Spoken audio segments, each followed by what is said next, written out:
Hi, everybody. This is Andrew Gumbs. I'm the editor-in-chief of Artificial Intelligence Surgery, the first journal dedicated exclusively to artificial intelligence and surgery. I'm here with my co-host, Dr. Vincent Grasso, who will introduce our guest for this week's episode.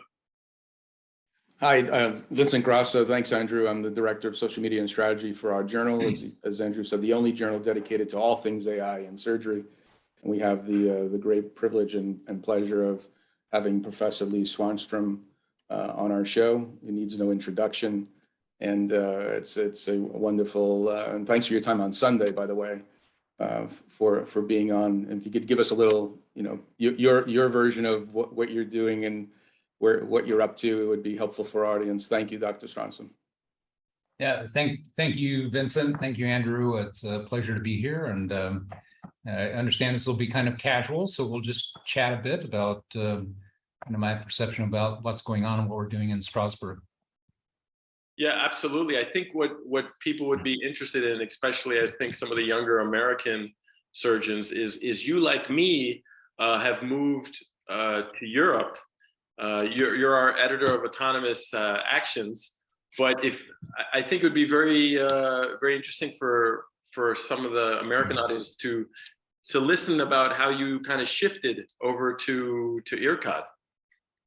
And okay, well, it's a long history, but always. So I'm a foregut surgeon. Always was trained. Did a fellowship in interventional endoscopy, and happened to arrive on the scene right when laparoscopy arrived. I'm that old,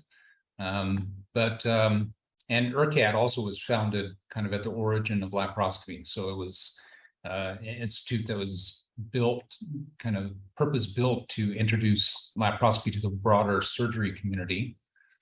So it made a lot of sense back then that Jacques Marescot, who's the president of IRCAD, invited me to come and teach on a fairly regular basis. And so I've had a 25 plus year history with IRCAD. The IHU where I work now was just a unique opportunity for me. It was a government competitive proposal, a grant proposal. Professor Marescot filed a grant for Strasbourg to have one of these 6 institutes of specialty practice to really push the future of surgery in general, medicine in general, but all disciplines. And Professor Marescot submitted an application for an institute that was based on image-guided, minimally invasive interventions, if you will. And that, his vision was that it would combine the best, or the tools from laparoscopic surgery, robotic surgery, interventional endoscopy, and interventional radiology as all being minimally invasive and good for the patients. This was back in 2010, and lo and behold, we won the grant, which was quite a large, substantial grant. And I had a phone call from Jacques. I had a very active practice. I was a department chair in Portland. Had a very nice digestive disease group. Portlandia. Portlandia, yeah. The TV show. And he said, well, I think thanks for helping me write this. We got it. I think you should come and help run it. And as you know, Andrew, it's very hard to say no to Jacques Marescot. So I was happy to come. I love France, always have loved France. And my field of research is always human factors and technology assessment, evaluation. So it made a lot of sense for me to do that. It's a unique opportunity. My group in Portland was running quite well without me, and so it seemed like a good opportunity. So in 2011, I started working here. 2016, we opened a new building, which is essentially a research hospital. That's beautiful. It looks like Google. When I first saw it, I was blown away. Yeah. And the rest is kind of history, but the whole AI thing, as you know, back in 2011 didn't really even exist. It was kind of an esoteric computer sciences thing. It hadn't really impacted medicine that much. Right. But over the last 5-6 years, has really impacted medicine. It's become apparent that that's kind of the future of medicine. Strasbourg happens to be a nice area because it's the largest university in France, although Paris, of course, has cumulative universities that are quite a bit bigger, but it's the largest single university. And it has a large expertise in computer sciences. And so it's always been kind of at the forefront of kind of digital sciences. And I'd have to say that's from a really academic standpoint. And IHUs were formed to really translate academics to everyday medical practice. And so we formed a strong teamwork with the university's computer scientists. And that was 5-6 years ago. And Strasbourg is also one of the capitals of Europe. Also, I think is a lot of people don't, a lot of non-Europeans don't remember that. Now, can you give us a better idea of what the IHU means? Because I think I keep hearing people from Strasbourg use the IHU. It's Interhospital Universitaire or something. C'est Institut Hospitalo-Universitaire. University Hospital Institute. Institute in United States doesn't mean a lot. Anything can be an institute, but institute in France is a very specific category of institution, if you will, that is uniquely open to the private world. And typically academics is very separated from industry and kind of the private world. And so an institute has a unique tax status, it has a unique governance that allows it to work with industry, work with patients, and kind of put the two together. So that's what IHU stands for. There's currently 7 of them in France. Each one has a different clinical focus. But they're all very, very specific focuses and really I think purpose-built to push the envelope.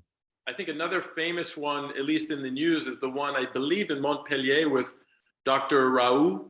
They do virology and infectious diseases. That's another one down there, if I'm correct. Yeah, that's in Marseille. That's in Marseille. It's a little bit controversial. That's why I mentioned it. Yeah, that's why I know about it.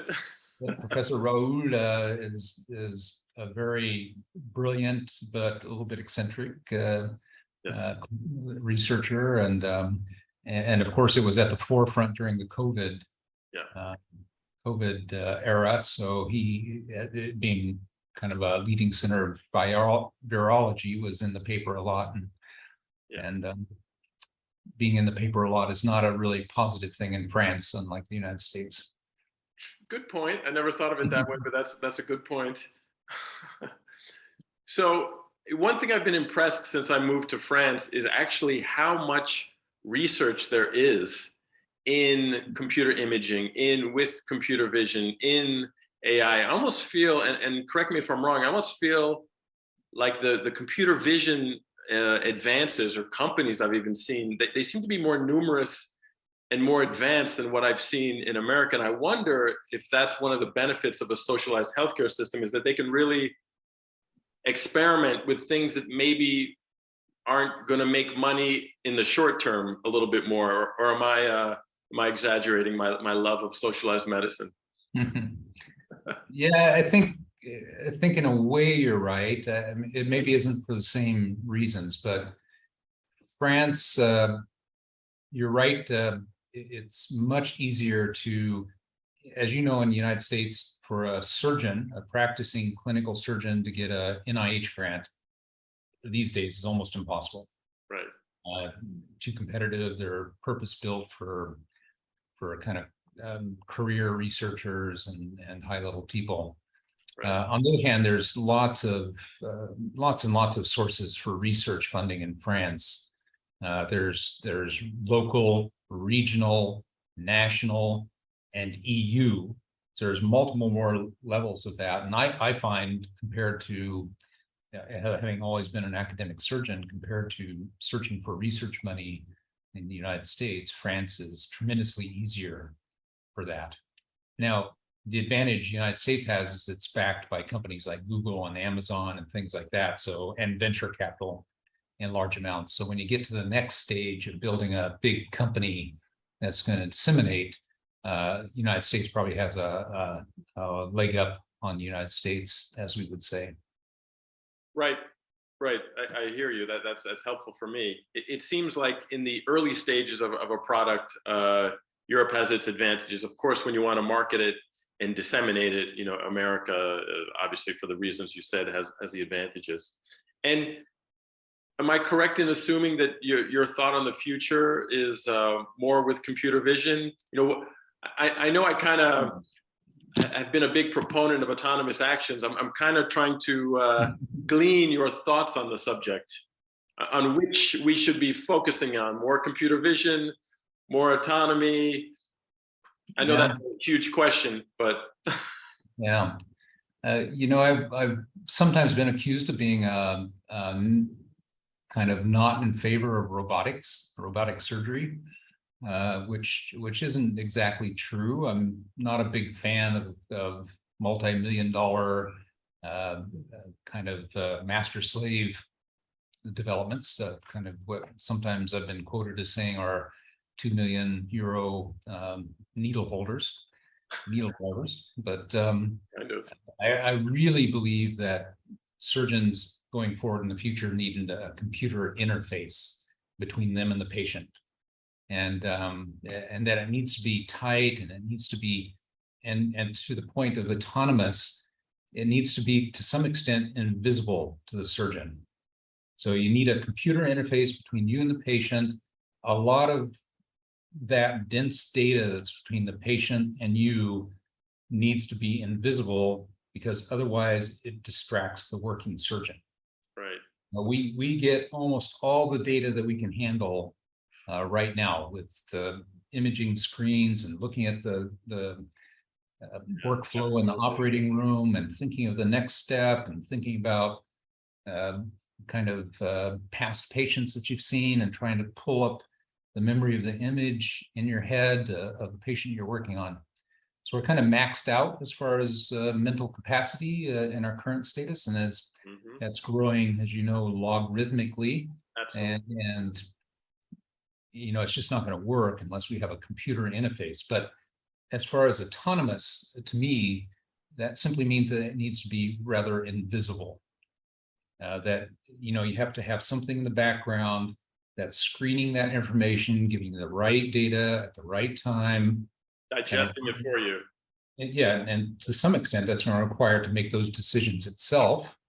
Right. And kind of triage that information in order of importance.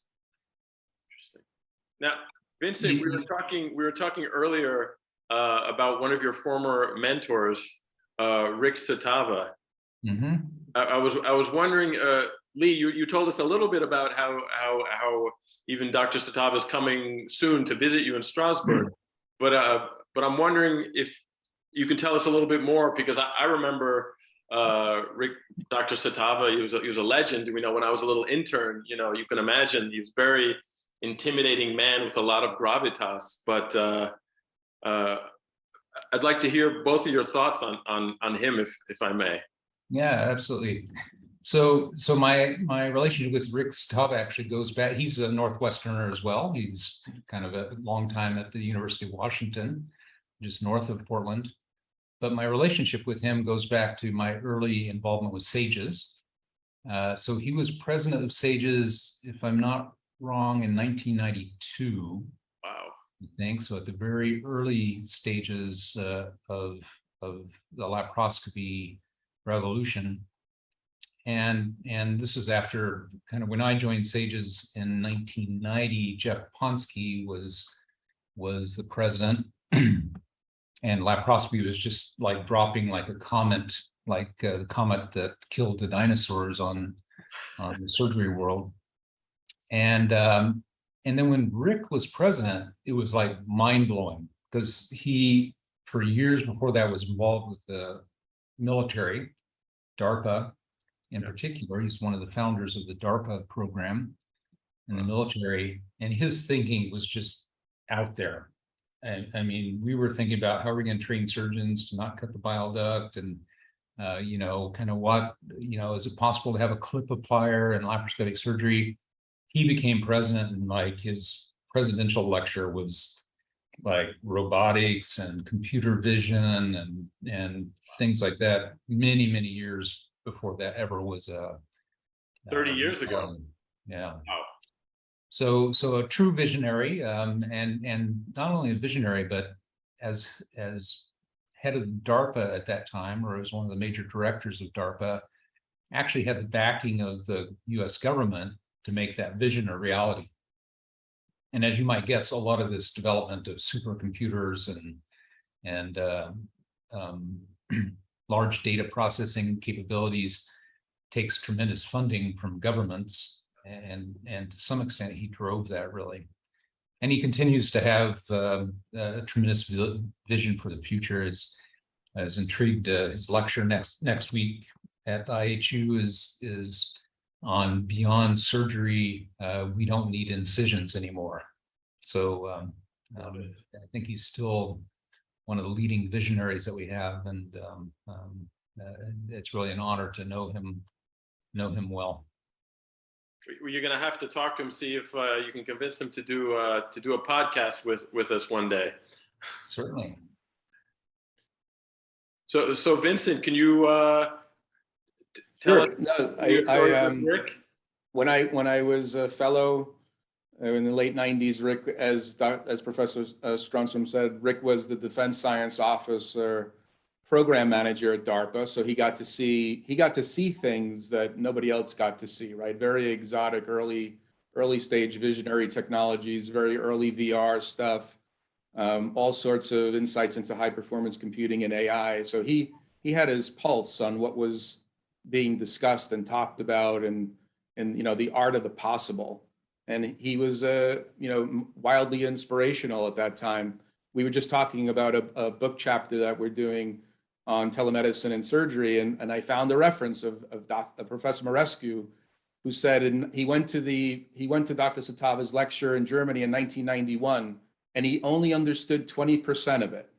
And he went back and he spoke with his colleagues, and that was some of the impetus for forming ERCAD. And to bring to life what Rick had been talking about. So I'm glad that he's still active and his mind is constantly at work. And incisionless surgery sounds very interesting, but I wouldn't be surprised that he's got something to talk about in that space. I'm happy for him, because most of the time I knew him, he commuted between Seattle, Washington, and Washington, D.C. On a weekly basis. You can imagine that for 10, 12 years that he was involved with DARPA.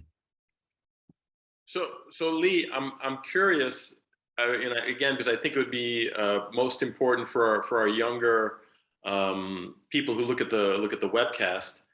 What would you advise for a young surgeon now? Would you advise them to get a master's in artificial intelligence? Would you advise them to go all into robotics? What field do you think has the most potential to grow? Neurosurgery, general surgery, liver surgery?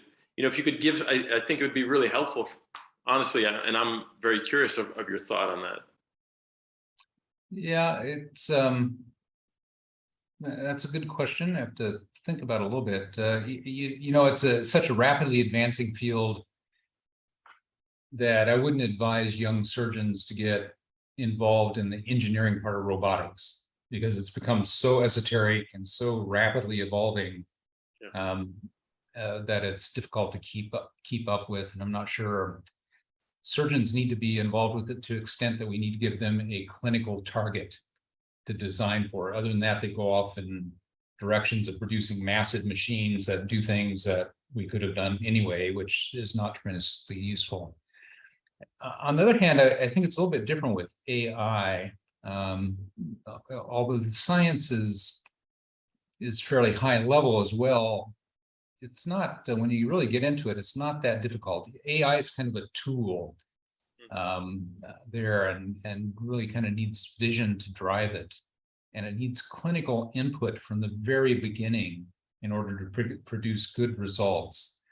And so I think clinicians need to be involved a little bit more intimately with artificial intelligence, medical artificial intelligence. The other thing about that is that we're the ones that are generating that data that the computer sciences work on. We're not really the ones that generate usable data for robotic engineers to work on. They work on hydraulics and microelectronics and things like that.